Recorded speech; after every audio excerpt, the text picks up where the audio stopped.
Hello, future officers. Welcome to D's Coded once again. I hope all of you are doing very well and your studies must be going fine. So, today we'll take up the revision test number 2 of the CSAT revision series. Okay, in these tests, we have designed them in such a way that the questions or the topics which have maximum weightage in the real examination, those have been discussed mainly, and 5 comprehensions have also been discussed. So overall, this would help you revise the complete CSAT. So let's begin with question number 1. This question is related to the blood relation and your arrangement type question. The joint family of 7 people, L, M, N, O, P, Q and R, two are married couple. R is housewife and her husband is a lawyer. ठीक है. अब ये ऐसे question जब भी आ जाए, सबसे पहले आप कुछ मत करो. सबसे पहले एक छोटी चीज करो कि आपने एक टेबल बनाने की कोशिश करो. एक टेबल बनाओ जिस टेबल में आप जो भी आपको चीजें मिलती जाए वो लिखते जाइए, मेंशन करते जाइए वो आप. ठीक है. So how many people you have 7 people, L, M, N, O, P, Q and एक आप साइड में और बना लो, इसमें आप आर को भी मेंशन कर लो. ठीक है. और यहाँ पे आप लिख लो इनके सेक्स, कौन मेल है कौन फीमेल है. फिर आगे आप लिख लो यहाँ पे मैरिड हैं कि नहीं है. ठीक है. फिर ऑक्यूपेशन लिख लो, ऑक्यूपेशन. फिर कौन किसका डॉटर या सन है. ठीक है. और कुछ इन्फॉर्मेशन आती है नीचे लिखते जाइएगा ऐड करके. ठीक है. इससे आसान हो जाता है. अब आगे चलते हैं. R is a housewife and her husband is a lawyer. ठीक है. आर ना एक हाउसवाइफ है, तो ये मतलब कि फीमेल हो गई. पहली बात तो ये मैरिड है, हाँ. और इसका ऑक्यूपेशन क्या हो गया, एच डब्ल्यू, जो कि हाउसवाइफ. अब आगे चलते हैं. देखिए, N is the wife of M. N M की वाइफ है, तो मतलब एम, एन एक फीमेल हो गई. ये मैरिड है किससे, टू एम. तो एम क्या हो गया, मेल हो गया. ये मैरिड है, हाँ मैरिड है टू एन. ये यहां तक खत्म हो गया. L is an engineer. L जो है वो एक इंजीनियर है, इसकी ऑक्यूपेशन इंजीनियर है. And is a granddaughter of R. ये आर की ग्रैंड डॉटर है. ठीक है, इसकी. तो ये मतलब आप ऐसे एरो करके बना लो कि ये ग्रैंड डॉटर है आर की. ठीक है. अब आगे चलते हैं. इसका मतलब दो मैरिड, हमारे को कपल इसमें दो मैरिड थे ना, and there are two married couple. यहाँ लिखा था दो मैरिड मिल गए, एक एम एन एन और एक आर के अलावा जो आर से मैरिड होगा. ठीक है. उसके अलावा कोई मैरिड नहीं है, बाकी सारे एम और एन के बच्चे होंगे इसका मतलब, क्योंकि. ठीक है. अब आगे चलते हैं. O is the father in law of N.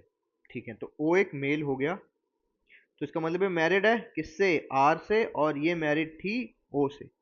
और ये इसका फादर इन लॉ है, किसका, एन का.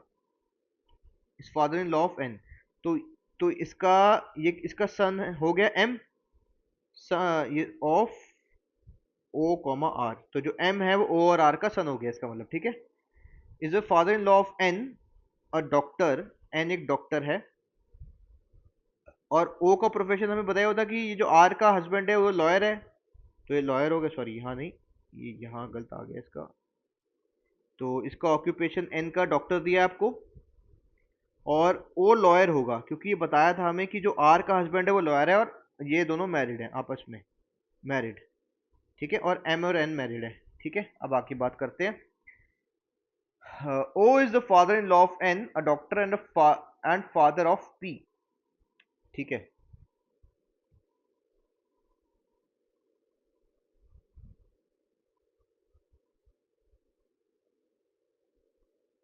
पी क्या है आपका, प्रोफेसर है. ठीक है.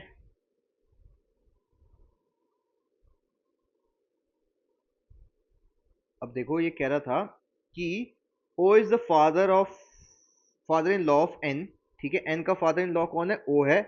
वो एक डॉक्टर है, एन अपने आप में. And father of P a professor. Q is else brother. जो क्यू है ना, जो क्यू है वो एल का ब्रदर है. क्यू इज एल्स ब्रदर, तो ये मेल हो गया. ठीक है. ये फीमेल थी क्योंकि ग्रैंड डॉटर थी. और ये किसका ब्रदर है, एल का. एंड एम सन, और एम का सन है. तो ये सन हो गया किसका, एम कॉमा एन का आपके पास, ठीक है। और ये भाई किसका, एल का, तो ये डॉटर हो गई किसकी, एम कॉमा एन की आपके पास, ठीक है।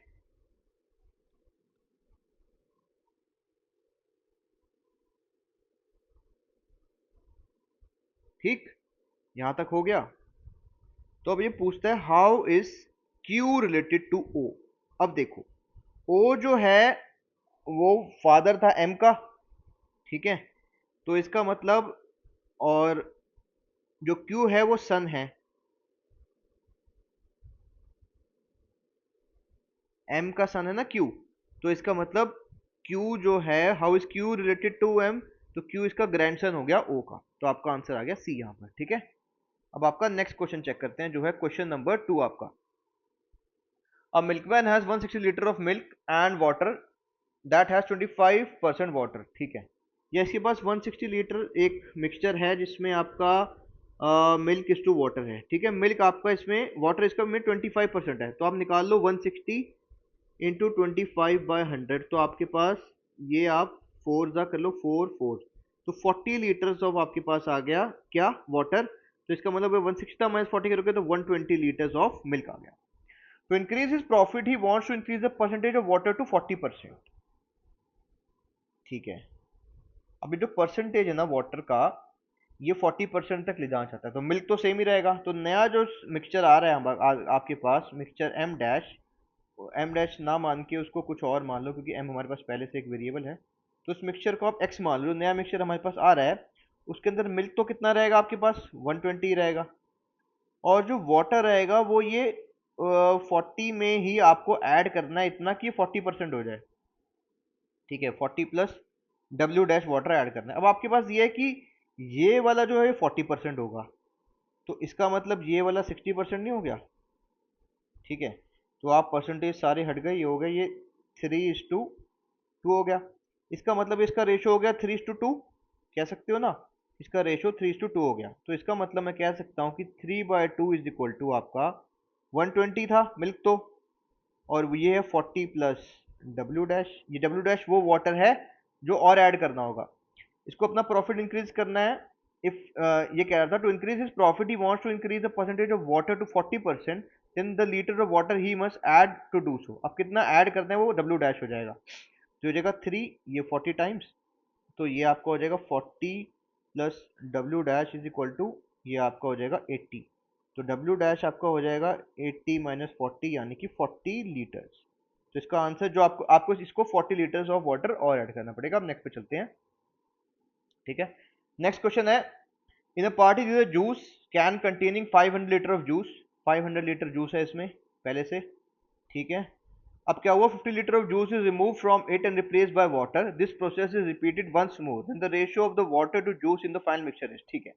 अब ये कह रहा था कि 500 लीटर आपके पास जूस था, उसमें से आपने 50 लीटर जूस निकाल के इसमें 50 लीटर वाटर ऐड कर दिया। तो अब जो मेरे पास आएगा, मतलब आपने इसमें से 50 लीटर ऑफ जूस को माइनस कर दिया, और तो आपके पास 450 लीटर ऑफ जूस बच गया, और आपने 50 लीटर वाटर ऐड कर दिया, तो 50 लीटर ऑफ वाटर आ गया। तो ये जूस टू वाटर हो गया। अब तो आप इसको काटोगे, वन वन, ये 5 वन जा, ये 9 जा।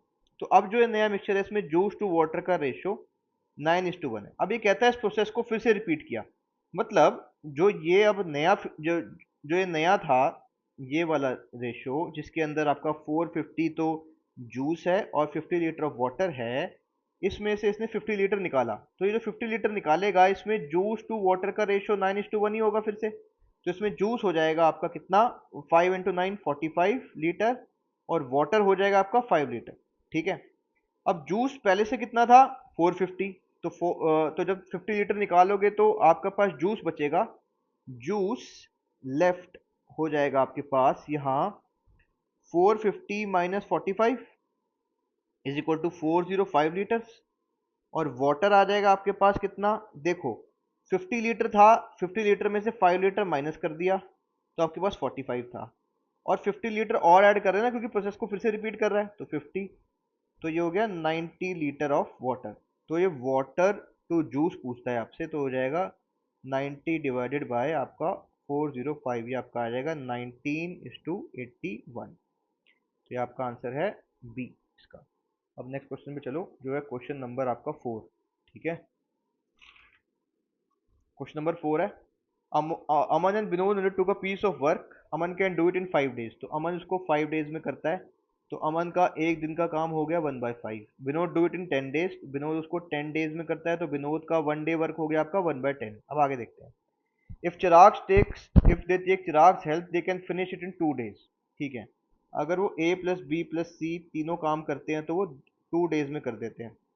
तो A plus B plus C का 1 day वर्क कितना होगा, 1/a plus 1/b plus 1/c is equal to 1/2, ये हो जाएगा। तो आपके पास सी का सी रहने दो कि वो सी टाइम वर्क करता है, 1/10 plus 1/c is equal to 1/2 आपके पास। तो इसका एलसीएम ले लो आप, यहाँ पे 5 और 10 का एलसीएम। ठीक है, ये आपके पास 10 आ जाएगा, 10, टू, इसको 10 में आने के लिए 2 से मल्टीप्लाई करोगे 2, और 1 plus 1/c is equal to 1/2। This हम ये हमें देगा आपका 3/10,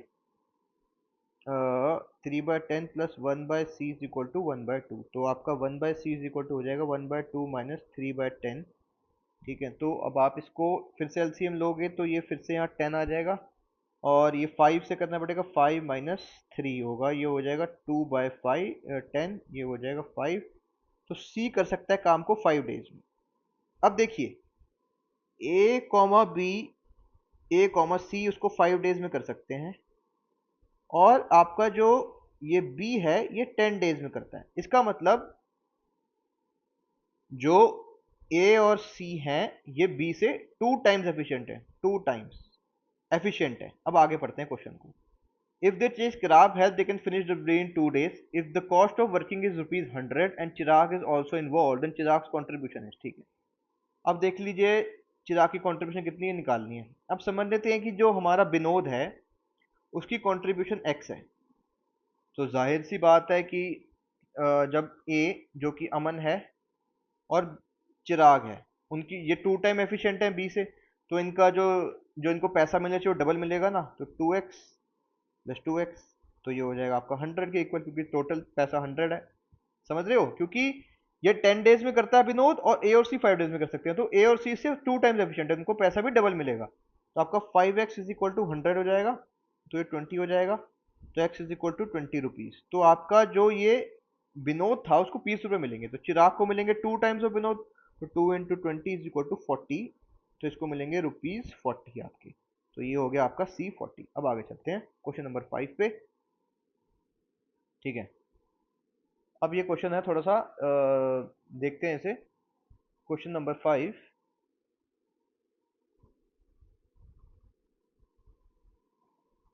ठीक है, ये फिर क्वेश्चन नंबर 6 करते हैं, फिर उसके बाद आपके क्वेश्चन नंबर 5 पे फिर से आएंगे। A river is running at a speed of 3 kilometre per hour.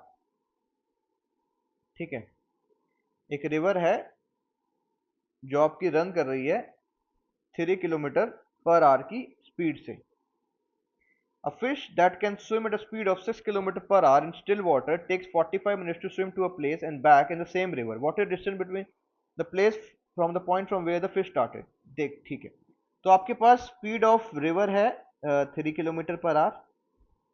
ठीक है, और स्पीड ऑफ फिश है आपके पास 6 किलोमीटर। अब देखो, जब भी जो फिश है वो रिवर के अगेंस्ट ट्रेवल करेगी ना, तो स्पीड स्पीड कम होगी, तो स्पीड माइनस हो जाएगी, और जब भी रिवर के साथ साथ करेगी तो स्पीड आ जाएगी।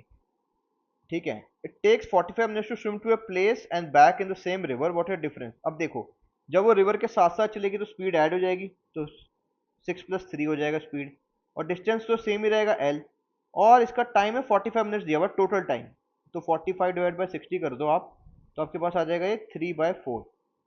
तो time taken when flowing in the direction of river को t मान लो। ठीक है, तो यहाँ पे आपका t आ जाएगा।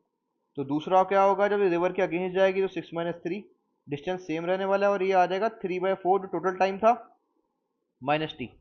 टाइम ये जो टी वाला टाइम है, ये time taken in when moves along river, river की स्पीड के साथ साथ जा रही है, और ये अगेंस्ट है 3/4 माइनस टी। अब टी की वैल्यू डाल दो इसमें, तो ये आ जाएगा 3 is equal to L upon 3/4 minus T की वैल्यू डाल दो, टी आ जाएगा L/9। ठीक है, तो L/9 यहाँ हम डाल देंगे हम, तो हो जाएगा L अपॉन में आपका 3 माइनस इसका आपका एलसीएम आ जाएगा 36, इसको हटा दो, 4 9 36 एलसीएम आ जाएगा। अब इसको 36 बनाने के लिए 4 को 9 से मल्टीप्लाई करोगे तो ऊपर इसको भी 9 से करोगे तो ये हो जाएगा आपका 3 9 ज़ा 27, और यहाँ पे इसको 4 से मल्टीप्लाई करोगे 36 के लिए तो यहाँ पे आ जाएगा 4l, और ये 36 आपका ऊपर ले जाएगा। तो 3 is equal to 36l upon 27 minus 4l, तो ये आ जाएगा 3 1 ज़ा 3 2, 27 minus 4l is equal to 12l, तो 27 इज इक्वल टू आपका हो जाएगा 16l। तो आपका l आ जाएगा 27/16 जो कि हो जाएगा आपका 1.68 किलोमीटर। तो इसका मतलब distance from the place from point where the fish started is 6.18 kilometre. अब आपका है there are two numbers p and q, p is even and q is odd and consider the following statement. ये question ना odd और even की property check करने के लिए फिर से, ठीक है। अब देखो ये कह रहा है कि p बाय q, ठीक है। अब p क्या है, इवन है, तो even by odd plus odd by even, तो ये क्या होगा आपका इवन प्लस ऑड, तो ये आपका बन जाएगा इवन प्लस ऑड क्या होता है, हमेशा ऑड आता है, तो ये आपकी गलत हो जाएगी स्टेटमेंट यहाँ पर, ये गलत है। अब अगले पे चलते हैं, तो ये आपका odd by even minus even by even, तो ये आपका हो जाएगा ऑड माइनस इवन, तो ऑड माइनस इवन भी आपका क्या होता है, ऑड, तो ये इवन बता रहा है तो ये भी स्टेटमेंट गलत हो गई। अब तीसरे पे चलो, ये वाली पे, ये है even by odd into odd, तो ये हो जाएगा इवन इंटू ऑड, तो ये हो जाएगा आपका इवन, ये आपका करेक्ट है। तो आपकी सिर्फ तीसरी स्टेटमेंट करेक्ट है जो कि है वन ओनली, ठीक है। अब अगले क्वेश्चन पे चलते हैं। There exist a set of prime numbers such that all numbers are इधर ग्रेटर और equal to 2 and further all are less than 100, ठीक है। एक सेट ऑफ प्राइम नंबर्स है जो या तो 2 से बड़े हैं 2 के इक्वल है, मतलब प्राइम नंबर जो 2 से शुरू हो रहे हैं, 2 3 5 7 11 13, और ये आपके लेस देन 100 है, तो मतलब लेस देन 100 जितने प्राइम नंबर है वो वहां तक जाएगा। If we multiply all the prime numbers of that set then how many zeros would be there at the end of the product. अब देखो, जीरो बनाने के लिए आपको 10 चाहिए, और 10 बनाने के लिए आपको चाहिए 2 और 5, यानी कि एक 2 और एक 5, जो जितने भी नंबर ऑफ 2s होंगे और 5 में से जितने कम होंगे उतने नंबर ऑफ 10 बनेंगे। अब आप इस पूरे एक्सप्रेशन को जब एक्सपैंड कर लोगे ना कि 2 से लेके जो आगे 100 से कम तक के जितने प्राइम नंबर हैं, तो आपके पास सिर्फ एक ही 2 और एक ही 5 आएगा, ठीक है। तो आपका 10 कितना बनेगा, एक ही, तो नंबर ऑफ जीरो बनेंगे आपके एक ही, तो आपका आंसर है 1 ए, ठीक है। अब नेक्स्ट पे चलते हैं। Raju was able to buy 100 kg of sugar for a certain price, ठीक है। Then due to bumper production in the year, price fell by 20%. Then for the same price, how much sugar in kg can he buy now? अब देखो समझ लेते हैं special, सबसे पहले x rupees per KG था प्राइस, ठीक है। तो 100 केजी कितने में खरीदेगा ये खरीदेगा आपका 100 x रुपीज में, ठीक है। x रुपीज पर केजी था तो 100 केजी कितने में खरीदेगा आपका 100x में। अब प्राइस फेल हो गया 20%, तो x का 20% आप कर लो 0 0, तो ये हो जाएगा 0.2x। तो जब प्राइस फेल हो गए तो न्यू प्राइस आ गया आपके पास x माइनस 0.2x, ये हो जाएगा 0.8x पर केजी हो गया, ठीक है। इतना हो गया। तो अब नया प्राइस था रुपीज 0.x पर केजी, तो x रुपीज का कितना आएगा, x का आ जाएगा आपका रुपीज x का आपका आएगा ये 1 अपॉन में 0.8 केजी, तो रुपीज 100x का कितना आ जाएगा, तो आ जाएगा 1 अपॉन 0.8 इंटू 100, ये जीरो यहाँ पे 10 में पहुंच गया, तो ये आपका हो गया 25, ये 2 जा 2 5 जा, तो ये आपका आ जाएगा 125 केजी यहाँ पर, तो 125 केजी शुगर अब ये खरीद सकता है इससे, ठीक है। क्वेश्चन नंबर 10 पे चलते हैं, ठीक है। There are two shopkeepers A and B, both claim they earn 20% profit on selling a certain item at rupees 3000, ठीक है। A calculates profit on cost price and B calculates on selling price. अब then the difference in prices, ठीक है।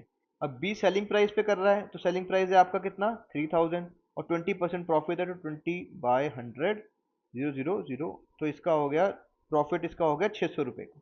अब ए की बात करते हैं। समझ लीजिए ए के लिए कॉस्ट प्राइस सीपी था, तो सेलिंग प्राइस 3000 है, तो 3000 माइनस सीपी, प्रॉफिट ये होता है ना कि प्रॉफिट होता है SP selling price minus CP upon CP into 100। तो ये आपके पास है 20/100 जो कि प्रॉफिट है। तो 0 से 0 कैंसिल, ये 1/5।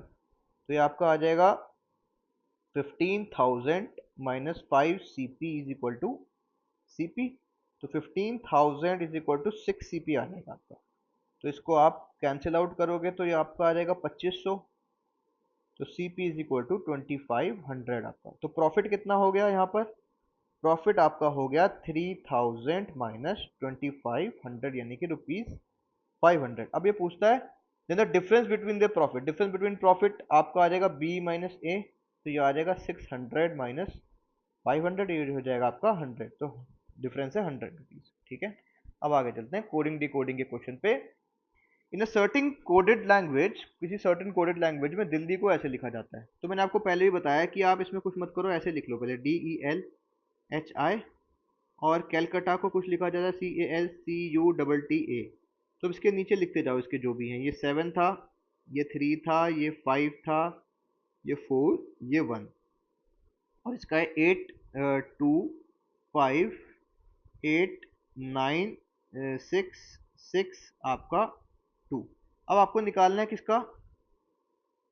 कैलिकट का। अब देखो इसके रेफरेंस में लिखते जाओ। सी की क्या है? 8 है, ठीक है। ए का क्या है? 2 है।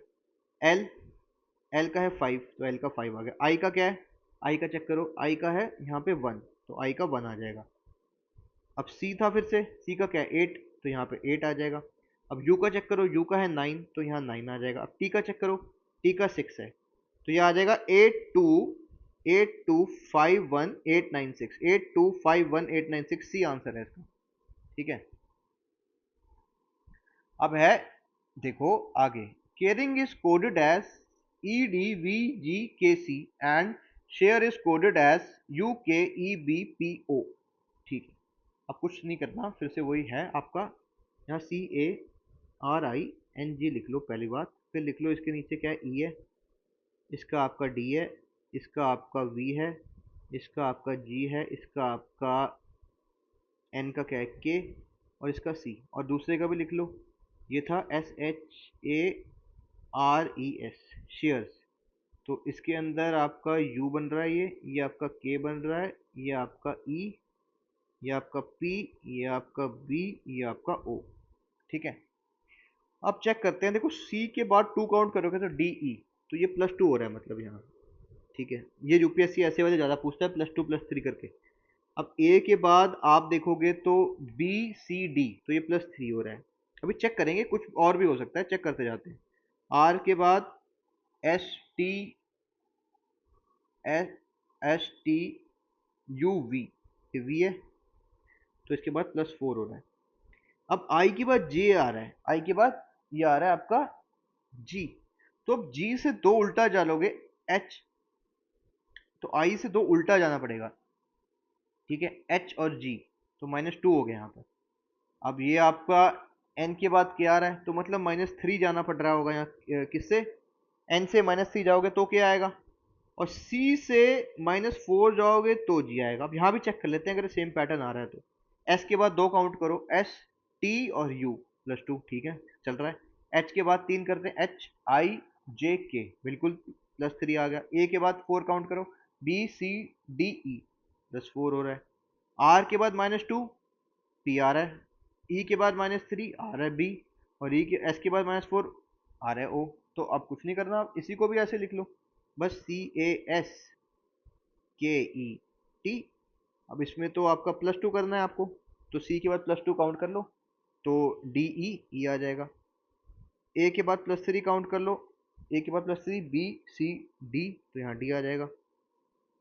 S के बाद +4, STUVW, +4 पे W आ रहा है यहाँ पे। अब K से -2 काउंट करना है, K से -2, तो आप जाओगे I पे। ठीक है, E से -3 करना है, तो आप जाओगे DCB, तो B पे आ जाओगे। अब t से -4 जाना है तो आप आ जाओगे यहाँ पे p पर, ठीक है। तो आपका बन गया E D W I P B, ये देखो किस में है, E D W I B P D में है, इसका आंसर डी हो गया। अब चलते हैं क्वेश्चन नंबर 13 पे, ठीक है। ये आपको पहले ही बताया था, जब ऐसा आता है, ऐसे वाले जो पैटर्न है ना, A B C D M N, A B C D वाले के तरीके से A B C B C D ऐसे करके बहुत पूछता है, तो इसलिए ऐसा क्वेश्चन दिया गया। N M M N M M N N slash M N N M. अब ये देखो, आपको एक ये ढूंढना पड़ेगा इसमें पैटर्न। देखो एक चीज हम देख सकते हैं कि जैसे यहाँ पे 2 बार एम आ रहा है, 2 बार एन आ रहा है, तो यहाँ पर आपका 2 बार एन आ गया तो 2 बार एम आना चाहिए। तो फिल करके देखते हैं उस तरीके से, अगर हमारे पास कुछ आ पाता है तो जैसे यहाँ 2 बार एन था, तो हमें यहाँ पर जो है एक एम चाहिए 2 बार एम लाने के लिए। यहाँ 2 बार एन था तो यहाँ 2 बार एम लाने के लिए एक एम चाहिए। यहाँ 2 बार एम ऑलरेडी है तो यहाँ एक 2 एन आना चाहिए, तो एक एन आना चाहिए। यहाँ 2 एम ऑलरेडी हैं इस पे, तो एक एन आना चाहिए। तो ये बन गया N N M M N N M M N N M M N N M M. N N M pattern बन गया N N M M N N M M N N M M का।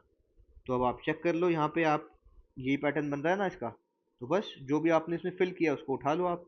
आपने एक N fill किया, एक N fill किया, एक N यहाँ फिल किया, एक एन यहाँ फिल किया, एक एम यहाँ फिल किया, एक एम, तो एम और एम, तो ये आपका आ गया सी, 13 का सी, ठीक है।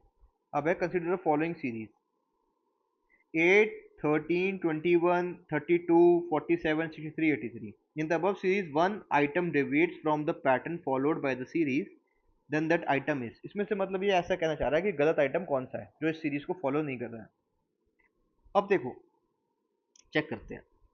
अब मेरे को 8 से 13 में जा रहा हूँ, भी चेक करते हैं, कंप्लीटली हमें पता नहीं क्या हो सकता है। तो मैं उसमें 5 ऐड कर दूंगा अगर, तो 13 आ जाएगा।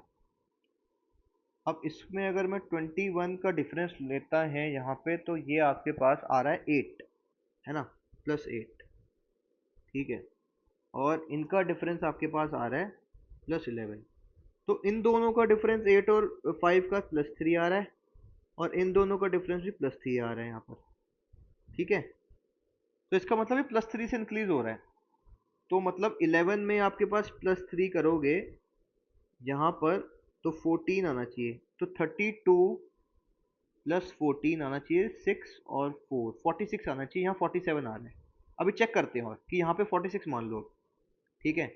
और अब आप इसमें ऐड करोगे, जैसे आपके +14 था पहले, तो +3 करोगे तो +17। तो आप इसमें +17 करते हो जब, तो आप 46 में +17 करके देखो, ये 3 और ये 1 5 6 63 आ गया। अब इसमें +20 करके देखो तो 83 आ रहा है। तो मतलब सही है, तो मतलब 47 ही आपका गलत है, यहाँ 46 आना चाहिए था। पैटर्न फॉलो हो रहा है, तो 47 ये आपका ये गलत है, ठीक है। अब नेक्स्ट पे चलते हैं। Let x be a 2-digit number and y be another 2-digit number formed by interchanging the digits of x, ठीक है।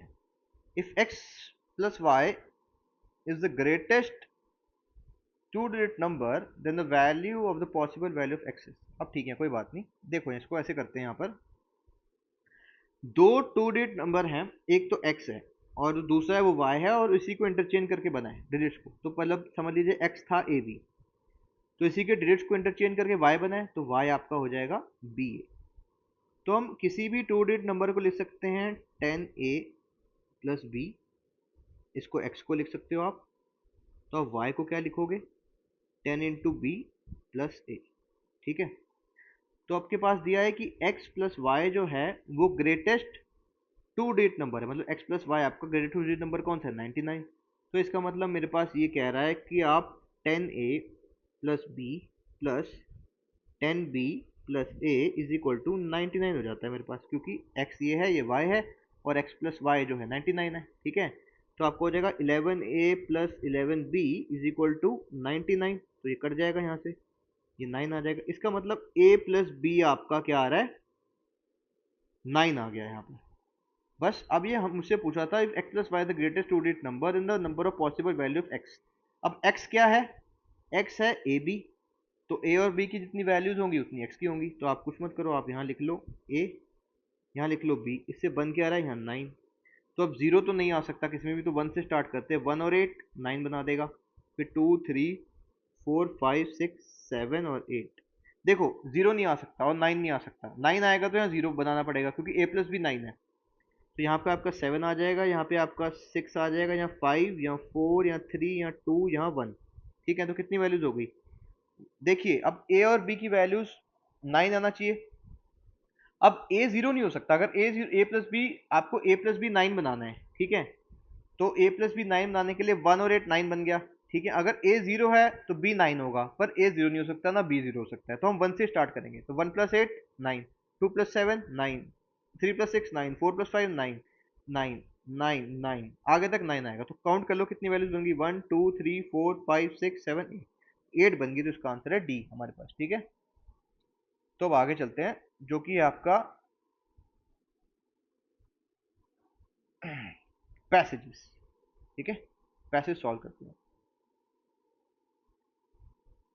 अब पैसेज सॉल्व करने के लिए एक चीज को ध्यान रखना है, जो पैसेज में दिया गया है उसी को करेक्ट मानोगे, और आउटसाइड एनवायरनमेंट में किसी भी चीज को करेक्ट आपको नहीं मानना है। ठीक है, ठीक है, शुरू करते हैं। By the time children reach class 8 the bulk of them tend to be in the age range of 13 years to 15 year. जितने टाइम तक बच्चे क्लास 8 में पहुंचते हैं उनमें से सारे के सारे बच्चे ज़्यादातर 13 से 15 साल के बीच में होते हैं।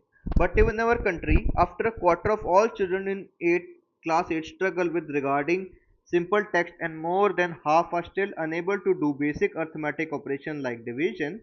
Every year about 250 million young boys and girls from elementary school move into the life that lies for them beyond compulsory schooling. ठीक है, they cannot enter the workforce at least in organized sector till they are 18. For many families these children are the first from their families ever to get this far in school. Parents and children expect that such graduates from school will go on to high school and college. Hardly anyone wants to go back to agriculture. On the other hand, abilities in terms of academic competencies are far lower than they should be, even based on curricular expectations of class 8. ठीक है, based on the above passage, the following assumptions have been made. For effective school education, parents have greater role than government. ऐसा तो passage कहीं नहीं कह रहा है, जो पैसेज कह रहा है उसी को मानना है आपने। School curriculum that conforms to today's requirements and is uniform for entire country may address the issue brought out. ऐसा भी कहीं नहीं कह रहा है, तो इसका आंसर डी आ जाएगा आपके पास। अब चलते हैं नेक्स्ट पे। Which on one of the following statement best reflects the central idea conveyed by the passage? Total eradication of poverty in the country will resolve the issue of underperformance of school children. ऐसा कहीं नहीं कह रहा है। Monetary incentives to parents and teachers a strategy to improve the children's academic performance. Okay, public policy should ensure that competencies and achievements of young people are aligned with their expectations. हाँ ये कह रहा है, सी वाला मिल रहा है इससे, ये नहीं मिल रहा। India is not going to take advantage of demographic dividend unless some school pass outs go back to agriculture. ऐसा भी कहीं कोई डिस्कशन नहीं हो रहा है पैसेज के अंदर। अब नेक्स्ट पैसेज पे चलते हैं जो आपका है। ठीक है, नेक्स्ट पैसेज है, we take it for granted now that science has a social responsibility. ठीक है, the idea would not have occurred to Newton or Galileo. They thought of science as an account of world as it is, and the only responsibility that they acknowledged was to tell the truth. Okay, the idea that science is a social enterprise is modern, and it begins at the Industrial Revolution. We are surprised that we cannot trace a social sense further back because we nurse the illusion that the Industrial Revolution ended a golden age. Acha. Which of the following statements best reflects the thinking to the author about the science? Science must value the commitments to of the scientist. ऐसा कहीं नहीं कह रहा है ये, नहीं। Science is the product of civilized society and must be used for promotion of scientific awareness of people. Okay. Industrial revolution industrial revolution was made possible by the advancement in science. अच्छा, ठीक है, पर ये passage से नहीं कुछ इसका convey हो रहा है ऐसा। Science must pursue truth but be responsible for social welfare. हाँ, ये कह रहा है, ऐसा कह रहा है। Science is a product of civilise society and must be use for promotion of scientific awareness and people. ऐसा कहीं नहीं पैसेज कह रहा है, सिर्फ डी वाला कह रहा है। ठीक है, तो अब नेक्स्ट पे चलते हैं आपका। Only with long experience and opening of his wares on many a beach where his language is not spoken, will the merchant come to know the worth of what he carries, and what is procreal, prochial, and what is universal in his choice. Such delicate goods as justice, love, and honor, courtesy, and indeed all the things we care for are valid everywhere, but they are variously molded and often differently handled, and sometimes nearly unrecognizable if you meet them in a foreign land. And the art of learning fundamental common values is perhaps the greatest gain of travel to those who wish to live at ease among their fellow. ठीक है, when we meet other people while we travel, we learn to differentiate between imagination and understanding, communities and nationalities, local values and universal values, friends and foes. तो इसके हिसाब से तो local values and universal values ही आएगा यहाँ पर। ठीक है, आगे चलते हैं। With reference to the above passage, the following assumptions have been made. Travel leads to an understanding of humans. ठीक है, ये आप कह सकते हो पैसेज से कि travel leads to understanding of humans, कह सकते हो। Travel helps those who wish to learn fundamental common values, बिल्कुल। A person with long experience in travel can resolve differences among people. ऐसा तो कोई नहीं कह रहा है ये, तो थर्ड वाला नहीं होगा, थर्ड को काट दो जहां भी आ रहा है। ठीक है, तो थर्ड आपका इस तीनों में था, कट जाएंगे, इसका आपका आंसर है ए। ठीक है, so with this we are done with this test, revision test number 2। ठीक है, we are done with this। हाँ सॉरी, एक क्वेश्चन आपका रह गया है, उसको सॉल्व कर लेते हैं। ये क्वेश्चन था इधर आपका क्वेश्चन नंबर 5। ठीक है, तो अब हम ये देखेंगे क्वेश्चन नंबर आपका 5। इसको इसलिए रोक दिया था क्योंकि थोड़ा सा कॉम्प्लिकेटेड क्वेश्चन है, बहुत कंसेप्चुअल है। कंसेप्ट आप समझ सकते हो तो बहुत आसानी से हो जाएगा। देखिए क्वेश्चन है, if A B and C work together, a piece of work take 20 days to be completed. In how many days B alone can do the work if A can do as much work in 2 days as B can do in 3 days? B can do as much work in 4 days as C can do in 5 days। अब देखो, ये कह रहा है कि कोई काम करने के लिए ना, समझ लीजिए ए जो है वो 2 डेज ले रहा है। ठीक है, तो 1 डे में कितना करेगा ए, ये करेगा 1/2 यूनिट्स। और उसी काम को करने के लिए बी कितने ले रहा है, आपके सेम काम को करने के लिए 3 डेज ले रहा है। तो एक डे में बी कितना काम करेगा, 1/3 यूनिट्स का।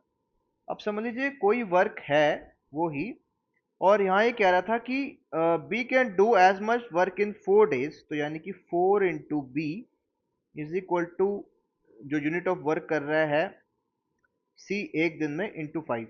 ठीक है, वो टोटल वर्क हो गया ना, ये वर्क हो गया पूरा, ये नंबर ऑफ डेज हो गए और आपका यूनिट ऑफ वर्क हो गया, और ये यूनिट ऑफ वर्क हो गया सी का, और ये नंबर ऑफ डेज हो गए सी के। तो आपके पास 4 है, और 1 डे यूनिट ऑफ वर्क है इसका बी का, ये है 1/3 इंटू 5। तो सी का आप निकाल लोगे, इज इक्वल टू आपके पास सी का आ जाएगा, ये क्या आएगा सी का, 4/15 यूनिट्स। तो मतलब सी जो है एक दिन में 4/15 यूनिट्स ऑफ वर्क कर सकता है। तो एक दिन के अंदर 1 डे में ये तीनों मिलके कितना काम करेंगे, ये करेंगे 1/2 यूनिट्स जो कि ए का वर्क है, 1/3 यूनिट जो कि बी का वर्क है, और 4/15 यूनिट जो कि सी का वर्क है। सी का, ये बी का, और ये ए का काम है। ठीक है, अब इनको आप देख लो क्या आएगा। अब ये 3 15, तो इसका एलसीएम ले लो, 2 3 और 15, तो आपका 2, ये 1, ये आपका 3 और 15, तो 3 1 1, और ये 5 और 5, ये आपका 5 2 10 और 3 30 आ जाएगा। अब इसको 30 बनाने के लिए 15 से मल्टीप्लाई करना पड़ेगा नीचे 2 को, तो ऊपर भी 15 से 15 प्लस इसको 10 से करना पड़ेगा यहाँ 10, और इसको करना पड़ेगा 2 से, और 15 तो यहाँ पे 2 आ जाएगा। तो ये आपके पास आ जाएगा यहाँ कितना, 4 टू ज़ा 8 आएगा ना, 2 से मल्टीप्लाई करने में 8, तो ये आपके पास आ जाएगा 33/30 यूनिट्स। तो ये एक दिन के अंदर इतना काम कर सकते हैं। अब आपके पास था 20 डेज, तो ये 20 डेज में कितना काम करेंगे तीनों मिलकर, 20 डेज में ये करेंगे 33/30 इंटू 20, यानी कि 660/30 यूनिट्स। जीरो से जीरो कर गया, मतलब कि आपका ये करेंगे मिलकर